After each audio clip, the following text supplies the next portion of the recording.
विद्यार्थी मित्रांनो, समर्थ क्लासेसमध्ये आपलं स्वागत आहे. आपण आता solid state chapter number 1 chemistry यामधील पुढचा पॉइंट पाहतोय. कोणता पॉइंट? Packing efficiency. आता बघा, पॅकिंग इफिशियन्सी एखाद्या युनिट सेलची आपल्याला कॅल्क्युलेट करायची आहे, तर ती कशी करणार? बघा, त्यासाठी एक फॉर्म्युला आहे. कोणता? बघा, पॅकिंग इफिशियन्सीचा फॉर्म्युला काय आहे? बघा, volume occupied by particle present in unit cell upon volume of unit cell into 100 हा फॉर्म्युला आहे. बट ऍक्च्युली हा फॉर्म्युला वर्क कसा करतो ते आपण बघूया. ठीक आहे, बघा. आणि पॅकिंग इफिशियन्सी कॅल्क्युलेट करताना बघा 4 पॅरामीटर लक्षात ठेवायचे आहेत आपल्याला.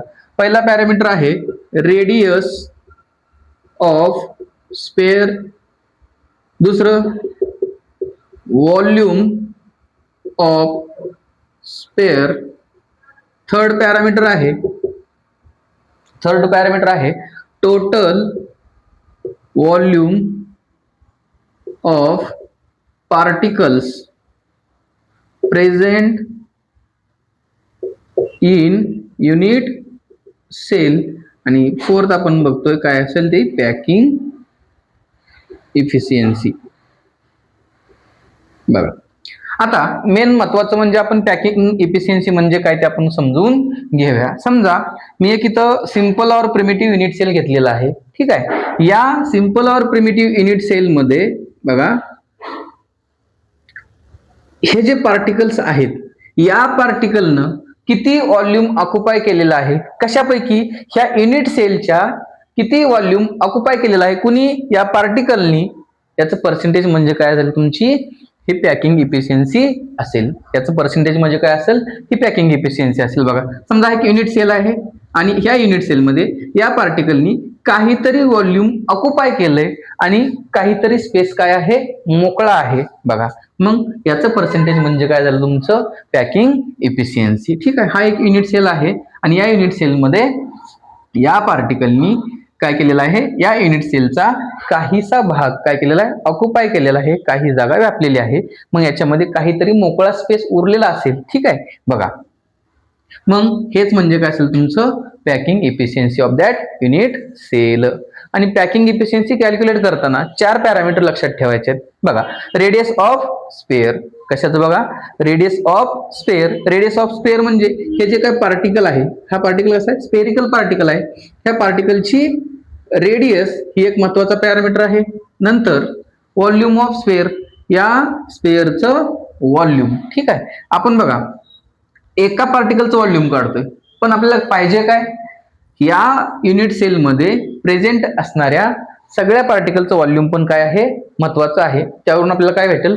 टोटल व्हॉल्यूम भेटेल. बघा, हे एका पार्टिकलचं व्हॉल्यूम काढल्यानंतर बघा, त्या युनिट सेलमध्ये नंबर ऑफ पार्टिकल्स किती प्रेझेंट आहेत त्यानं मल्टिप्लाय करायचं, आपल्याला काय भेटेल? टोटल व्हॉल्यूम भेटेल. आणि शेवटी पॅकिंग इफिशियन्सी. आता बघा, पॅकिंग इफिशियन्सी कॅल्क्युलेट करताना हा फॉर्म्युला वापरायचा, तुम्हाला पॅकिंग इफिशियन्सी भेटून जाईल. ठीक आहे, हे झालं आपल्याला पॅकिंग इफिशियन्सी. अजून साधे सिंपल भाषेत सांगायचं म्हटलं, समजा एखादा टँक आहे. हा काय आहे? टँक. हा टँक समजा 70% भरलेला आहे. ठीक आहे, समजा एक युनिट सेल असेल, म्हणजे मी काय सांगतो इथं, टँक आहे, हा टँक 70% भरलेला आहे, 30% एम्प्टी असणार आहे. तसंच हा युनिट सेल आहे, हा युनिट सेलमध्ये पार्टिकलने किती जागा व्यापल्या? जसे या टँक मध्ये पाण्यानं 70% जागा व्यापली, तसंच या पार्टिकलनी किती जागा व्यापलेली आहे आणि किती जागा मोकळ्या आहेत त्या युनिट सेलमध्ये, हेच म्हणजे तुमचं काय असेल? पॅकिंग इफिशियन्सी असेल. ठीक आहे, बघा, आपण पाहिलं पॅकिंग इफिशियन्सी म्हणजे काय. आता आपल्याला पुढचा मुद्दा बघायचा आहे की बाबा पॅकिंग इफिशियन्सी कोणत्या स्ट्रक्चरसाठी किती असेल. ठीक आहे, त्यासाठी आपण पहिला टाईप कोणता युनिट सेलचा? सिंपल और प्रिमिटिव्ह युनिट सेल. ठीक आहे, तर त्याच्यामध्ये पहिलं बघतोय आपण packing efficiency of metal crystal in simple cubic lattice. ठीक आहे, सिंपल क्युबिक लॅटिस म्हणजे सिंपल युनिट सेल. या सिंपल युनिट सेलचं आपण स्ट्रक्चर पाहिलंय आधी. बघा, यामध्ये जे काही पार्टिकल्स असतील त्या युनिट सेलमध्ये ते कुठे प्रेझेंट असतात? कॉर्नरला. ठीक आहे, अँड बघा इथे लिहितो, हे स्ट्रक्चर काढलेलं आहे बघा. In simple unit cell particles, बघा, particles present at corner of and unit cell, ह्या कॉर्नरला प्रेझेंट असतात. Also and touches each other along the edges.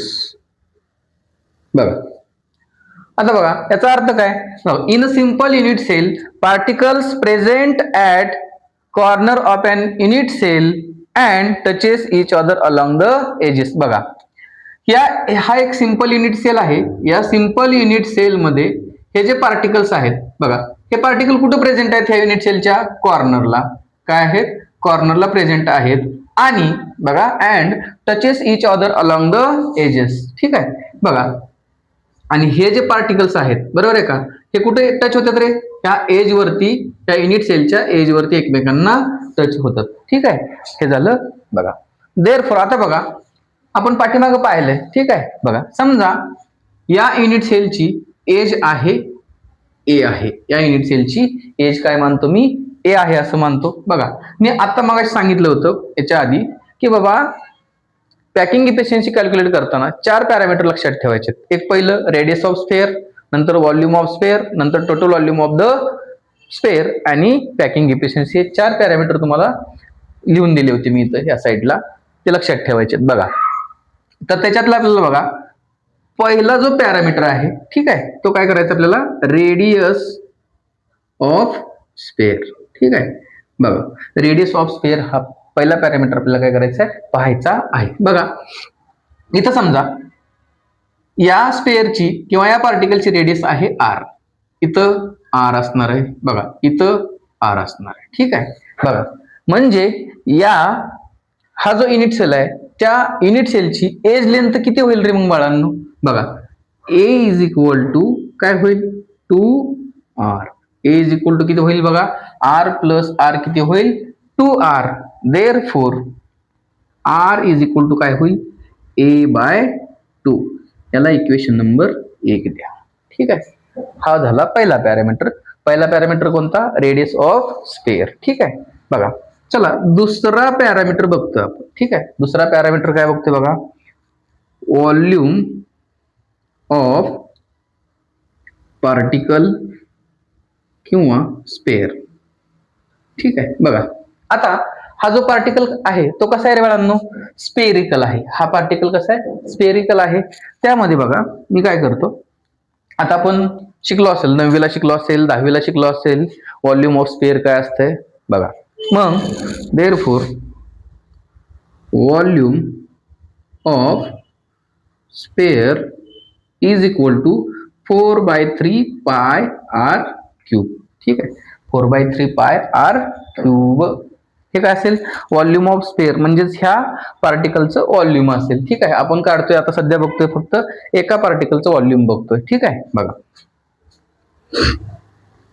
Also बघा substitute r is equal to a/2 in equation. बघा इन गिवन इक्वेशन, याला समजा number 2 दिलं, इन इक्वेशन 2. ठीक आहे बघा, r is equal to a/2 in equation 2. ह्या इक्वेशन 2 मध्ये काय करू आपण, ही जी r ची व्हॅल्यू आलेली आहे ती टाकून देऊ. ठीक आहे बघा काय होईल बघा बरं, therefore volume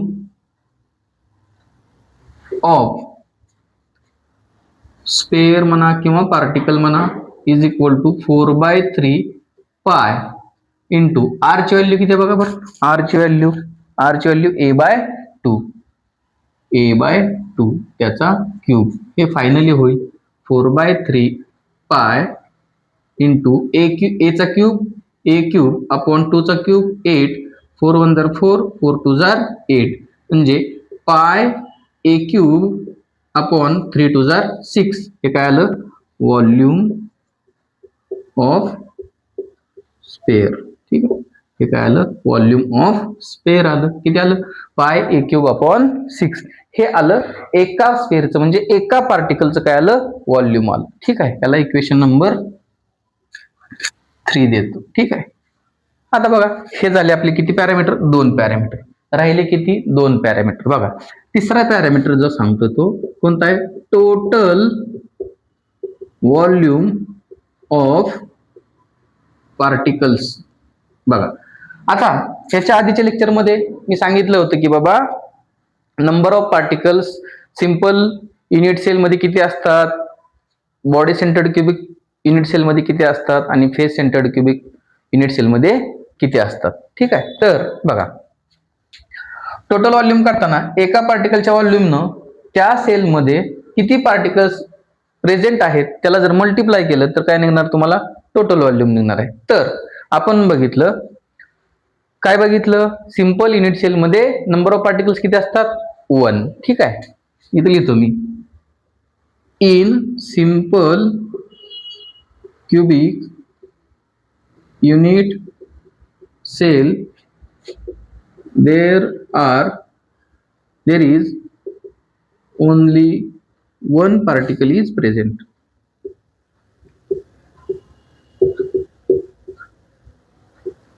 Therefore total volume is equal to, बघा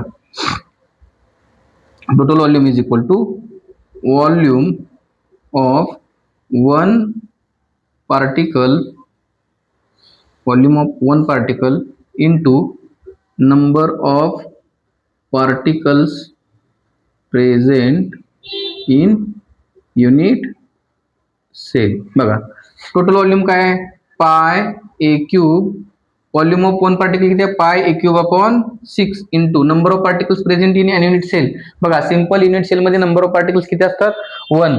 त्यामुळे येणार उत्तर काय, पाय ए क्यूब अपॉन 6. हे काय झालं, टोटल व्हॉल्यूम.